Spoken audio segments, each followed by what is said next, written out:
Thank you, Madam Chair, and I too want to thank the chairman and the ranking member, who not only have worked unwaveringly to craft a great piece of legislation, collaborating, shepherding this thing through, saving taxpayer money, supporting jobs, streamlining efficiency, and eliminating burdensome programs.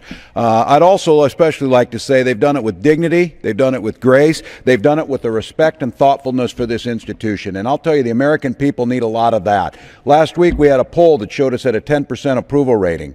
The North Koreans are at 17%. That ought to tell you something here.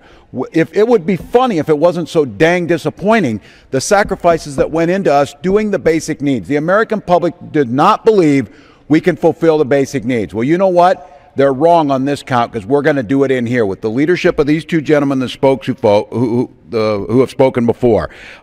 We need to make sure that this piece of legislation goes through the process, it's amended by the members of this House in an appropriate manner, and we move it forward. And I can tell you, for those who say we'd be better off just doing an extension, that's not what my dairy folks are telling me when they've watched drought, flood, and winter kill. They're struggling day to day to try and feed their herds and facing liquidation. To them, no farm bill means no funding for livestock disaster programs. Tell that to my youth in my district, where the average age of a farmer is 58 years, where we lose all these good programs to put people on the land. And so I urge my colleagues, take a look at this. Do what you're hearing people say is this is reform, this is savings, this is smart policy, and it also gives the American people food security. It's a national security issue. We feed 316 million Americans, our farmers do, and billions worldwide. And I ask my colleagues, look over our shoulder in this quote by Daniel Webster. Let us try and develop something worth being remembered for. I urge passage of this bill and yield back.